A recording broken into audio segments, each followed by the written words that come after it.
kita lanjut ke lensa jadul semua. Nah, dan ini adalah macam-macam brand lensa guys. Ada Ventac, Canon, Nikon, dan Pentax guys. Dan ini Minolta guys. Kurang familiar sih. Oh, Sigma nih. AFS 70-200 mm. Sigma digital. Dia udah pakai optical stabilizer guys. Wow, keren ya. Halo, ketemu lagi dengan saya Saproprog.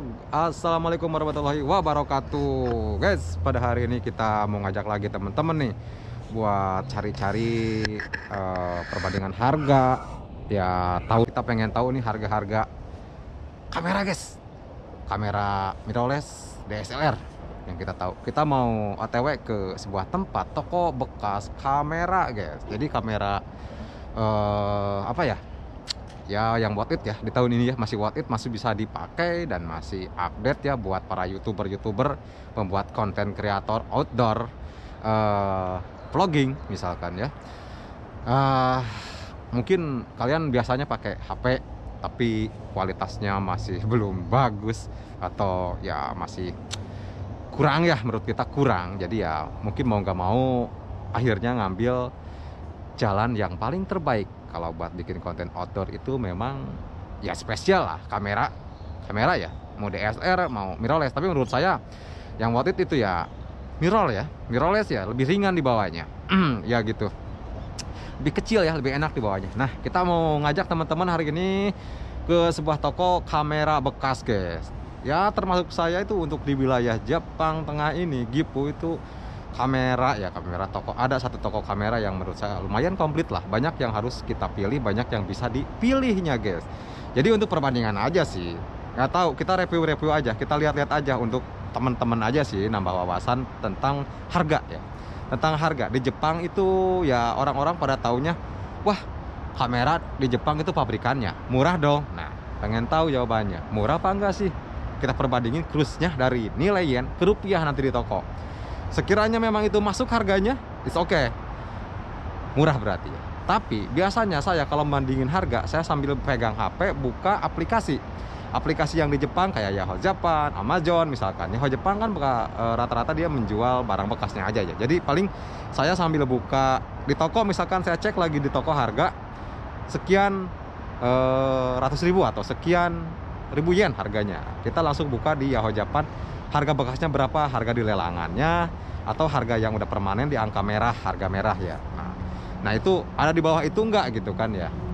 Tapi perbedaannya kalau kita beli di aplikasi Yahoo Online, nah permasalahannya kita belum jelas tahu oleh mata kita tentang kemulusannya body, tentang ini itunya kita belum tahu, karena hanya ada kita baca di deskripsi saja ya. Tapi kalau kita ke toko ya, offline, kita ngelihat langsung itu barang.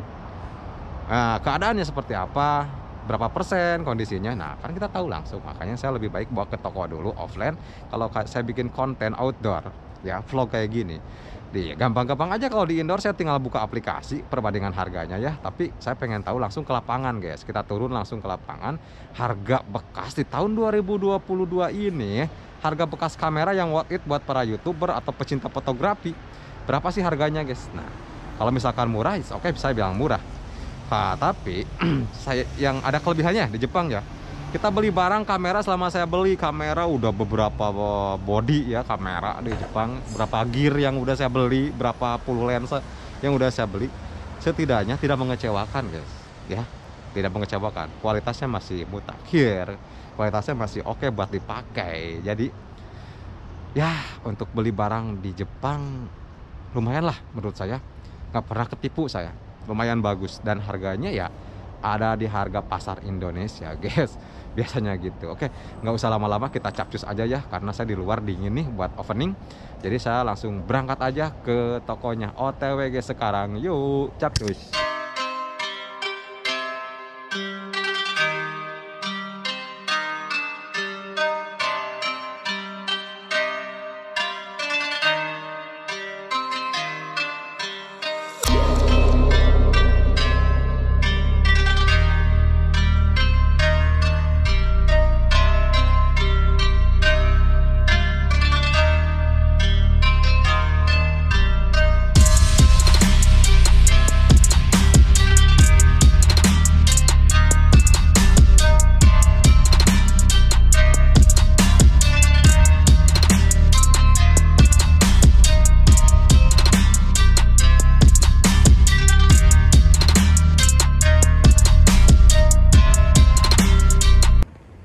Oke guys, kita udah sampai ke lokasi yang udah kita tuju. Nah, gini guys. Jadi, saya mengajak teman-teman itu ke toko ini yang di belakang saya. Namanya Head Up guys. Jadi di Jepang ini, barang bekas itu banyak sekarang. Udah menjamur guys, toko-toko bekas ya. Tapi, sebelum tahun 2000 ya. Sekarang udah 2022 ya. 20 tahun yang lalu itu, toko-toko kayak begini tuh jarang banget guys ya. Jadi, sekarang itu udah semarak. Jadi ada Book Up, Head Up. Nah, di belakang saya itu Head Up and Book Up. Ada juga Tatara Soko, ada juga Second Street, ada juga apalagi toko-toko Book Up ya. Itu komplit juga, guys. Nah, jadi saya mengajak teman-teman untuk review, untuk lihat harga di tahun 2002 ini. Kamera, guys. Baik kamera DSLR ataupun kamera mirrorless, guys. Nah, yang cocok untuk nge-vlog, guys ya. Yang cocok untuk nge-vlog indoor ataupun outdoor. Jadi untuk teman-teman para YouTuber ya, para YouTuber atau enggak pemakai user Nikon, user Sony, user Canon, selamat datang di vlog Sapro Vlog ya. Semoga referensi saya hari ini bisa memberikan gambaran sebelum membeli upgrade kamera Anda. Setidaknya kalau memang HP Anda untuk bikin YouTube itu udah nggak maksimal lagi ya, setidaknya Anda bisa upgrade ke kamera profesional. Jadi agar kualitas video Anda keren guys. Nah, dan saya sekarang pakai HP. Kenapa? Karena action cam saya itu udah habis baterainya. Jadi terpaksa saya pakai HP aja. Jadi HP itu mudah dibawa kemana-mana, awet baterainya bisa dikantongin. Memang bener. Cuman untuk mendapatkan hasil yang maksimal, fokusnya tetap di kamera profesional. Ya, kenapa? Alasannya lensa zoom itu DSLR dan mirrorless jenis profesional itu lensa zoom, sedangkan kamera HP bukan lensa zoom ya, tapi optical zoom ya. Kalau HP itu ya optical zoom aja, jadi tetap pecah kalau digedein ya enggak. Nah, fokusnya pun nggak maksimal. Nah, nggak basi lagi deh, kita masuk aja ke dalam, kita lihat harga-harganya.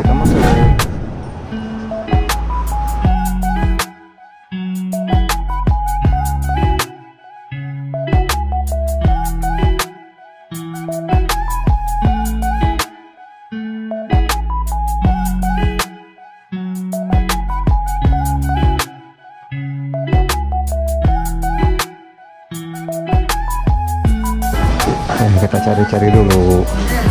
Wah, komplit banget guys. Kita lihat dulu kamera deh.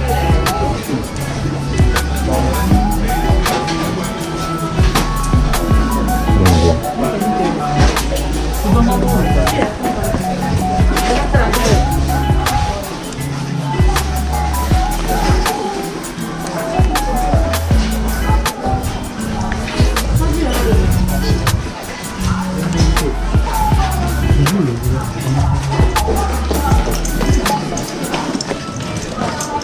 Ini dia nih, kamera nih.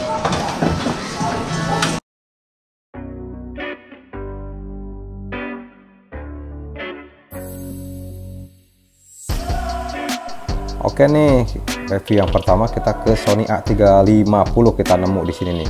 Sony Alpha seri A350. Kamera digital single lensa, tapi jenis body kamera yang bisa digonta-ganti. Jadi lensanya itu bisa digonta-ganti, bro. Coba kita lihat detailnya ya. Cek dari bodi depan, ini dari belakang, dan ini dari samping, guys. Nah, tampaknya seperti ini nih kelihatannya. Sony Alpha A350. Kita lanjut ke speknya, guys ya. Kita bahas soal spek kamera ini. Kamera itu digital single reflex ya julukannya, karena memang refleks gitu kan, cepat untuk pengambilan objek, guys. Titik fokus yang cepat berteknologi CCD.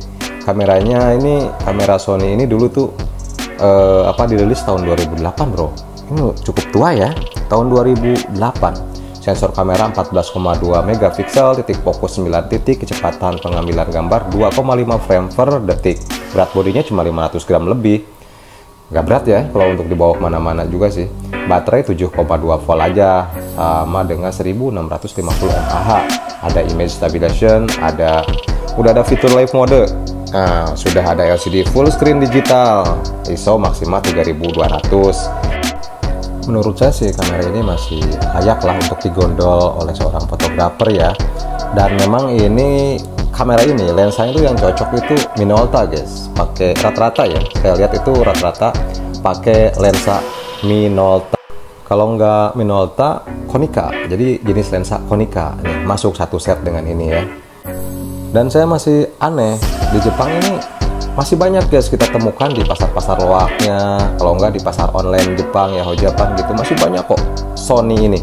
Jadi jenis kamera Sony Alpha A350 itu masih banyak dipakai di Jepang dan masih beredar dan juga masih diperjualbelikan. Jadi ya menurut saya sih masih layak lah di di tahun 2020 untuk tetap dipakai guys, karena memang dia punya kelebihan dan fitur-fitur yang canggih dan masih mendukung waktu itu di tahun 2002, fitur-fitur yang masih mendukung untuk dunia dunia fotografer, dunia videografer gitu ya, untuk kita semua.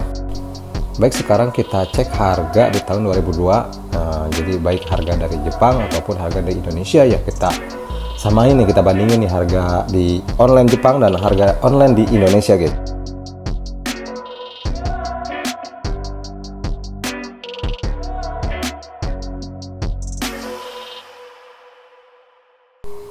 Nah, di sini juga saya nemuin kamera lagi ya, tapi dari mirrorless-nya Olympus nih, yang sempat viral nih, wajib dimiliki oleh seorang YouTuber pemula guys, karena ini jenis kamera yang paket komplit, semuanya fitur sudah mendukung, udah modern lah, pokoknya udah yahut dah kalau buat dipakai seorang YouTuber pemula nih.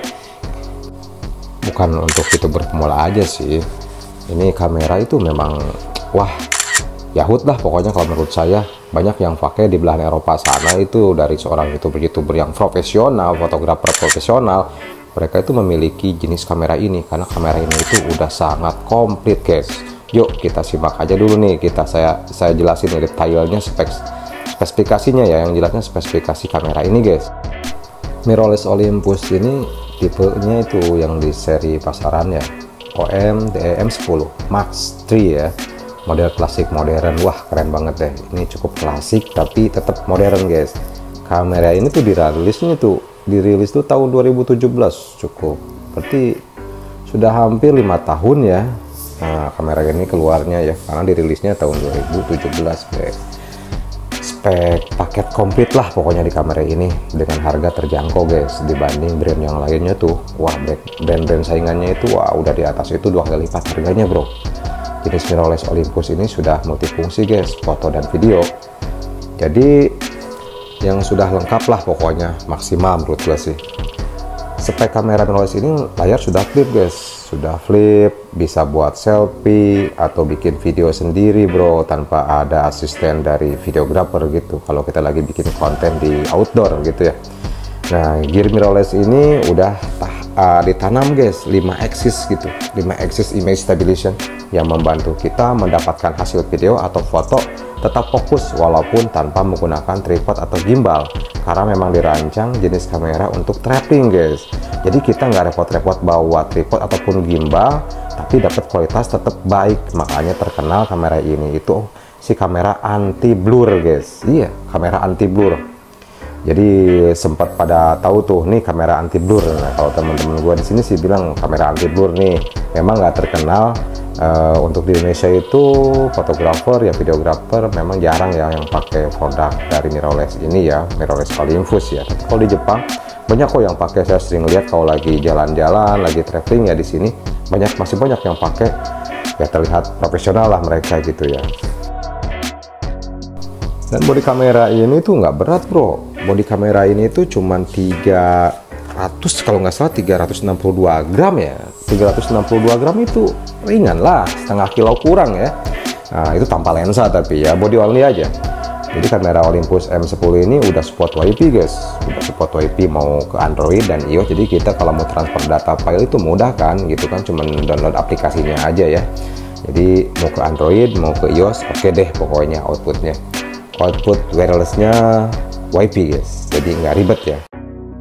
Kamera ini tuh udah ngedukung guys, udah ngedukung di 4K ya. Jadi kita kalau mau bikin video 4K, wah ini udah support nih 4K. Bahasa juga komplit lagi, bahasa Indonesia apalagi. Jadi saya perhatiin di beberapa kamera banyak yang nggak komplit bahasa, tapi di kamera ini bahasanya komplit guys.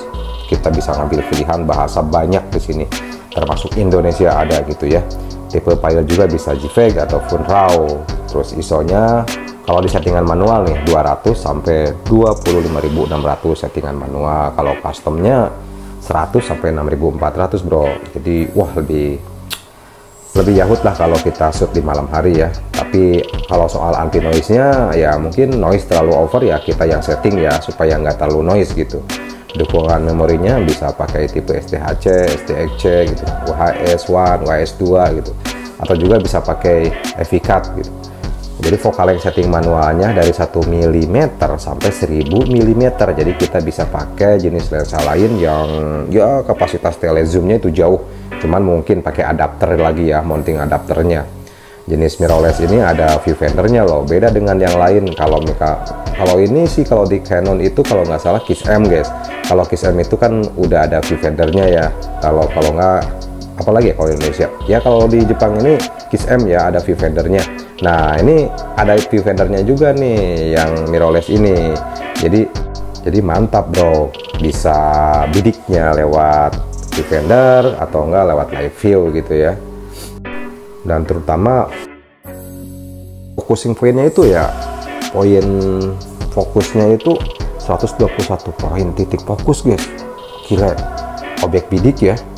Kalau untuk fokus grup ini bisa 9 area saja, jadi kalau kita lagi grup nih rame ya bisa 9 area saja. Kalau fokus single ya sampai 121 poin ya kalau kita moto gitu, gila ya, cepet lagi kan. Ini cepet juga untuk fokusnya juga ya, nggak meraba-raba gitu, nggak lambat gitu. Untuk shutter speednya 1/4000 per 1 menit guys, untuk shutter speednya ya. Support flash eksternal, maksimal record video 29 menit. Kalau tetap aja sih ya, untuk kita mau record video 29 menit kita kita on, nanti kita matikan dulu dan kita sambung lagi untuk record video karena mungkin motherboardnya panas guys. Karena kan ya rata-rata motherboard kalau maksimalnya 30 menit lah itu udah ngeheng, udah panas, kecuali dibantu pendingin guys. Mungkin bisa aja ya agak lebih tahan agak lama, lebih dari 9 menit. Tapi kalau udah motherboardnya yang kena, wah repot deh kita, mahal guys kita biayanya ya kalau udah kena motherboard ya. Pokoknya beresiko tinggi deh kalau dipaksakan bikin video gitu lebih dari 29 menit atau 30 menit gitu ya, takutnya kena motherboardnya. Support mic eksternalnya ini bisa internal bisa eksternal pakai micnya ya. Jadi stereo mikrofon dan mono speaker bisa. Jadi output video support via HDMI, jadi ajib lah pokoknya ajib. Jadi ada output videonya support loh via HDMI. Input output konektor bisa pakai USB kabel, HDMI konektor atau wireless LAN. Jadi kesimpulannya menurut saya jenis kamera mirrorless ini masih worth it di tahun 2022.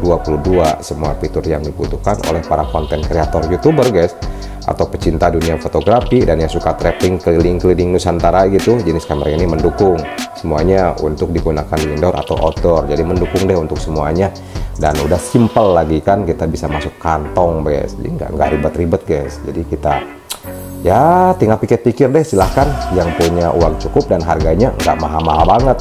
Oke, kita review harga aja sekarang ya. Berapa sih harga pasaran di Jepang ya, di toko online Jepang, toko offline-nya, dan toko online yang ada di Indonesia, baru dan bekas.